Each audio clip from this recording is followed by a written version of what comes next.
एक गुरु को पाने के लिए सिर्फ उसकी उपस्थिति या योग्यता ही नहीं, बल्कि शिष्य की खुद की योग्यता और तैयारियों का होना भी आवश्यक होता है। इसे विस्तार से समझते हैं। साधव 1। गुरु और शिष्य का संबंध। गुरु शिष्य का संबंध केवल ज्ञान देने लेने का नहीं होता, बल्कि यह एक आध्यात्मिक और मानसिक संबंध होता है। गुरु का उद्देश्य शिष्य को ज्ञान देने के साथ साथ उसे जीवन की गहरी समझ और अनुशासन की राह पर ले जाना होता है। इसके लिए शिष्य का सही दृष्टिकोण और समर्पण होना बेहद जरूरी है। दर्जा 2।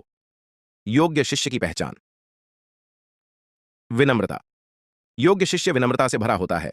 अहंकार और घमंड का स्थान उसमें नहीं होता, क्योंकि वह जानता है कि उसे गुरु से बहुत कुछ सीखना है। धैर्य। सीखने के लिए धैर्य आवश्यक है।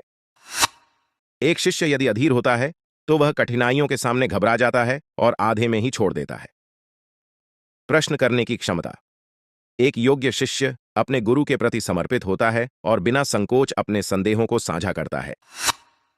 वह केवल ज्ञान को सुनता नहीं, बल्कि उसे समझने का प्रयास करता है। समर्पण। जब शिष्य गुरु की शिक्षाओं के प्रति समर्पित होता है, तभी वह योग्य बनता है। योग्य गुरु भी केवल उसी शिष्य को पूरा ज्ञान देने का प्रयास करता है जिसमें संपूर्ण समर्पण दिखता है। आर 3। गुरु के प्रति दृष्टिकोण का महत्व। हम में से कई लोग योग्य गुरु की खोज में तो रहते हैं, लेकिन अपने अंदर योग्य शिष्य बनने की आवश्यकता नहीं समझते। गुरु हमारे सामने हो सकते हैं, लेकिन जब तक हम अपने अहंकार, जल्दबाजी या अधीरता को नहीं छोड़ते, तब तक हम उनकी शिक्षाओं को सही प्रकार से ग्रहण नहीं कर सकते। यह ठीक वैसा ही है जैसे किसी अत्यंत मूल्यवान पुस्तक को अनमोल ज्ञान से भरी होने के बावजूद हम तभी पढ़ पाते हैं जब उसे पढ़ने का धैर्य और लगन रखते हैं में होनी चाहिए। योग्यता केवल गुरु की नहीं, बल्कि शिष्य की भी होनी चाहिए। योग्य शिष्य बनने के लिए खुद को तैयार करना, खुद के दोषों को देखना और उन्हें दूर करने का प्रयास करना आवश्यक है। यह आत्मविश्लेषण ही शिष्य को गुरु के करीब ले आता है, जिससे वह गुरु की शिक्षाओं को पूरी तरह से आत्मसात कर पाता है। क्या गुरु की आवश्यकता होगी? जब आप इस तरह से अपने भीतर एक योग्य शिष्य की खोज करने लगते हैं, तो धीरे धीरे आपको बाहरी गुरु की आवश्यकता कम होने लगती है। इसका यह मतलब नहीं कि गुरु की कोई भूमिका नहीं होती, बल्कि यह है कि आपका स्वयं का अंतरात्मा और अनुभव आपके जीवन का मार्गदर्शक बन जाता है।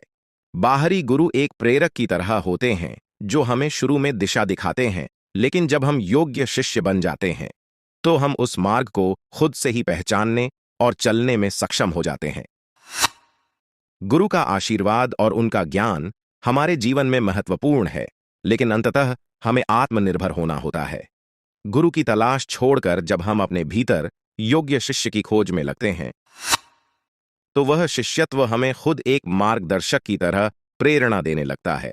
तब हमें बाहरी गुरु की जरूरत नहीं रहती, क्योंकि हमारे अंदर ही गुरु बनने की क्षमता उत्पन्न हो जाती है।